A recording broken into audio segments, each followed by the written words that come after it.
നമസ്കാരം. അറബിക്കടലിൽ അമേരിക്കയുടെ കപ്പൽ യുദ്ധം. ട്രംപിന്റെ പടക്കപ്പലുകൾ ഇറാൻ തുരത്തുന്നു. ലോകത്തിന്റെ അധിപന്മാരാകാൻ വെമ്പുന്ന അമേരിക്കൻ സാമ്രാജ്യത്തിന്റെ പടക്കപ്പലുകൾ ഒരറ്റത്തെ യുദ്ധസജ്ജമായി നിൽക്കും. ജിബ്രാൾട്ടർ കടലിടുക്കിൽ ഭീഷണി ഉയർത്തിക്കൊണ്ട് USS ജെറാൾഡ് ആർ ഫോർഡും അറബിക്കടലിൽ ഇറാന്റെ ചലനങ്ങൾ ഒളിഞ്ഞു നോക്കി USS എബ്രഹാം ലിങ്കണും വലവിരിക്കുമ്പോൾ ഭയന്ന് പിന്മാറാൻ തയ്യാറല്ലാത്ത ഒരു ജനതയുടെ പോരാട്ട വീര്യമാണ് ഇറാനിൽ നിന്ന് മുഴങ്ങുന്നത്, അല്ലെങ്കിൽ ഇപ്പോൾ അവിടെ മുഴങ്ങി കേൾക്കുന്നത് എന്നതാണ്. ഇത് വെറുമൊരു മിസൈൽ യുദ്ധമല്ല, മറിച്ച് ആത്മാഭിമാനത്തിന്റെ പോരാട്ടമാണ്.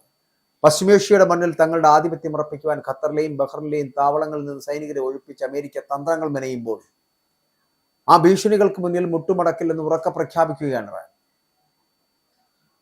കഴിഞ്ഞ വർഷത്തെ യുദ്ധഭൂമിയിൽ ഇസ്രായേലിനും അമേരിക്കയ്ക്കും നൽകിയ തിരിച്ചടി ഇറാന്റെ കരുത്തിന്റെ അടയാളമായിരുന്നു. 15 ദിവസത്തെ സമയം എന്ന ട്രംപിന്റെ അന്ത്യശാസനം വെറും പാഴ്വാക്കാകുമോ എന്ന് ലോകം ഉറ്റുനോക്കുമ്പോൾ തങ്ങളുടെ പരമാധികാരത്തിന്മേൽ കടന്നു കയറുന്ന ഏതു ശക്തിയെയും ചാരമാക്കാൻ കെൽപ്പുള്ള ഇറാന്റെ നിശ്ചയദാർഢ്യം പശ്ചിമേഷ്യയിലെ കാറ്റിൽ കനലായി പടരുകയാണ്. ഇത് ലോക പോലീസിന്റെ ഗർവവും ഒരു രാജ്യത്തിന്റെ നിലനിൽപ്പിനായിട്ടുള്ള പോരാട്ടവും തമ്മിലുള്ള നേർക്കുനേർ പോരാട്ടത്തിന്റെ തുടക്കമാണെന്ന് പറയാം.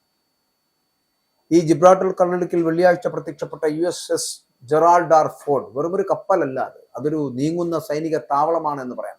ലോകത്തിലെ ഏറ്റവും വലിയ വിമാനവാഹിനി കപ്പലുകളിൽ ഒന്നിനെ പശ്ചിമേഷ്യൻ കടലിടുക്കുകളിലേക്ക് അയക്കുമ്പോൾ അമേരിക്ക ലക്ഷ്യമിടുന്നത് ഇറാന്റെ ലോകത്തിലെ ഏറ്റവും വലിയ വിമാനവാഹിനി കപ്പലുകളിൽ ഒന്നിനെ പശ്ചിമേഷ്യൻ കടലിടുക്കുകളിലേക്ക് അയക്കുമ്പോൾ അമേരിക്ക ലക്ഷ്യമിടുന്നത് ഇറാന്റെ ശ്വാസം മുട്ടിക്കാൻ. ഇതിനോടകം തന്നെ ഒമാൻ തീരത്ത് നിന്ന് വെറും 300 മൈൽ അകലെ USS എബ്രഹാം ലിങ്കൺ നിലയുറപ്പിച്ചിട്ടുണ്ട്.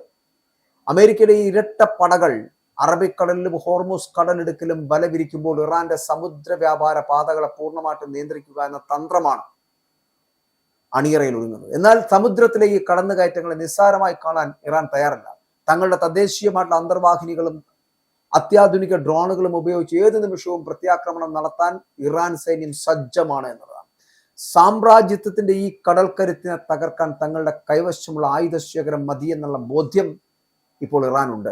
ആധിപത്യം സ്ഥാപിക്കുവാനുള്ള അമേരിക്കയുടെ ഗർവും സ്വന്തം തീരം സംരക്ഷിക്കുവാനുള്ള ഇറാന്റെ പോരാട്ട വീര്യവും തമ്മിലുള്ള ഒരു വൻ പോരാട്ടത്തിന് പശ്ചിമേഷ്യൻ കടൽ തീരങ്ങൾ സാക്ഷ്യം വഹിക്കാൻ പോകുന്നു എന്നുള്ളതാണ് വരും മണിക്കൂറുകളിൽ, വരും ദിവസങ്ങളിൽ സംഭവിക്കാൻ പോകുന്നത്. അങ്ങനെ ഖത്തറിലെ അൽ ഉദൈദ് എയർബേസിൽ നിന്നും ബഹ്റൈനിലെ 5ാം കപ്പൽപ്പടയുടെ ആസ്ഥാനത്ത് നിന്നും അമേരിക്കൻ സൈനികരെ പെട്ടെന്ന് ഒഴിപ്പിച്ചത് സത്യത്തിൽ ലോകത്തെ ഞെട്ടിരിക്കുന്നു. ഇത് വെറുമൊരു പിൻവാങ്ങലല്ല, മറിച്ച് ഇറാൻ എന്ന പോരാളി രാജ്യത്തിന്റെ മിസൈൽ കരുത്തിന് മുന്നിലുള്ള അമേരിക്കയുടെ മുൻകരുതലാണ്. ഇറാന്റെ അത്യാധുനിക ബാലിസ്റ്റിക് മിസൈലുകളുടെ ആക്രമണ പരിധിയിൽ നിന്ന് സ്വന്തം സൈനികരെ സുരക്ഷിത സ്ഥാനങ്ങളിലേക്ക് മാറ്റുന്നതിലൂടെ ഒരു വലിയ ആക്രമണത്തിനുള്ള കളമൊരുക്കുകയാണ് അമേരിക്ക. സമാധാന ചർച്ചകളുടെ മുഖം മൂടി അണിഞ്ഞ് ജനീവയിൽ സംസാരിക്കുമ്പോഴും അണിയറയിൽ ഇറാന്റെ സൈനിക കേന്ദ്രങ്ങൾ ലക്ഷ്യമിട്ടൊരു ലിമിറ്റഡ് സ്ട്രൈക്കിന് പദ്ധതിയൊരുക്കുന്ന അമേരിക്കൻ ഇരട്ടത്താപ്പാണ് ഇവിടെ വെളിവാകുന്നത്. എന്നാൽ അമേരിക്കൻ താവളങ്ങൾ ഒന്നടങ്കം ഇറാന്റെ കൃത്യതയാർന്ന മിസൈലുകളുടെ മുനയിലാണ് എന്നുള്ള യാഥാർത്ഥ്യം അമേരിക്കയെ ഭയപ്പെടുത്തുന്നുണ്ട്. ഒരു വശത്ത് സൈനികരെ മാറ്റി നിർത്തി ആയുധങ്ങൾ മിനുക്കുമ്പോൾ മറുവശത്ത് ഇറാന്റെ മണ്ണ് തൊടാൻ ശ്രമിച്ചാൽ പശ്ചിമേഷ്യയിലെ അമേരിക്കൻ സൈന്യം തന്നെ തുടച്ചു നീക്കപ്പെടുമെന്ന ശക്തമായിട്ടുള്ള മുന്നറിയിപ്പാണ് ഇറാൻ നൽകുന്നത് എന്നുള്ളത്. സാമ്രാജ്യത്വത്തിന്റെ ഈ കുതന്ത്രങ്ങൾ ഇറാന്റെ നിശ്ചയദാർഢ്യത്തിന് മുന്നിൽ വിലപ്പോകില്ല എന്നുള്ള കാര്യം ഉറപ്പാണ്. അമേരിക്കൻ പ്രസിഡന്റ് ഡൊണാൾഡ് ട്രംപിന്റെ ഈ വാക്കുകൾ വെറുമൊരു ഭീഷണിയല്ല, ഒരു പരമാധികാര രാഷ്ട്രത്തിന് നേരെ നടത്തുന്ന തുറന്ന വെല്ലുവിളിയാണ്.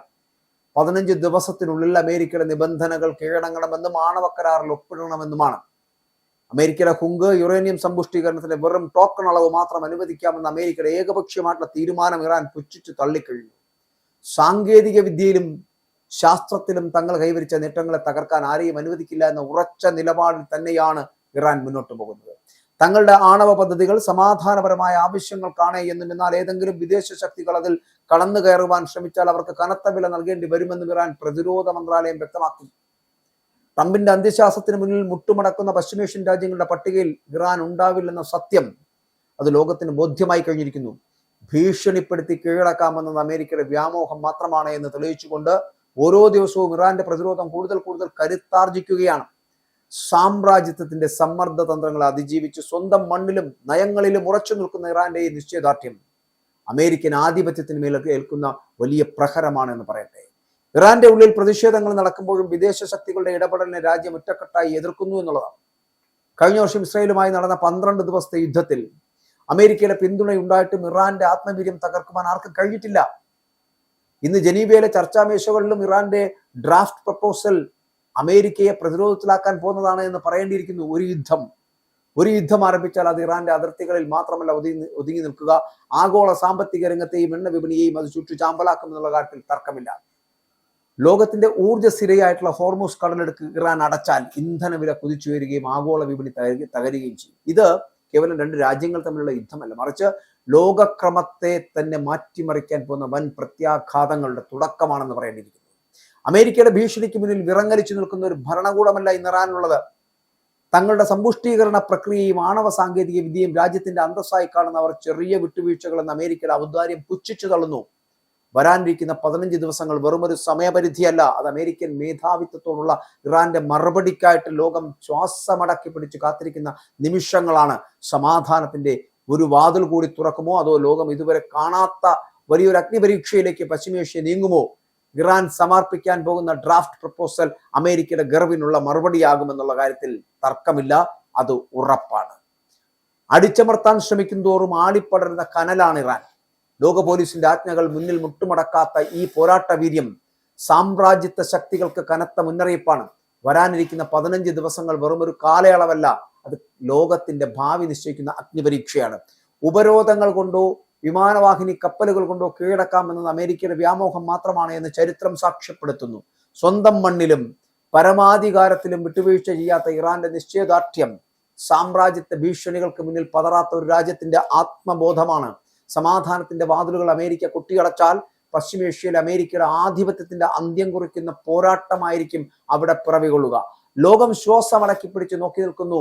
അഹങ്കാരത്തിന്റെ ഗർവം ആത്മാഭിമാനത്തിന്റെ പ്രതിരോധവും തമ്മിലുള്ള ഒരു അന്തിമ പോരാട്ടത്തിനായിട്ട്. അവിടെയാണ് ഞാൻ പറഞ്ഞു വെക്കുന്നത്, അറബിക്കടലിൽ അമേരിക്കയുടെ കപ്പൽ യുദ്ധം തുടങ്ങുമ്പോൾ ട്രംപിന്റെ പടക്കപ്പലുകളെ തുരത്തുവാൻ വേണ്ടിയിട്ട് ഇറാൻ തയ്യാറായി കഴിഞ്ഞു എന്നുള്ളതാണ്.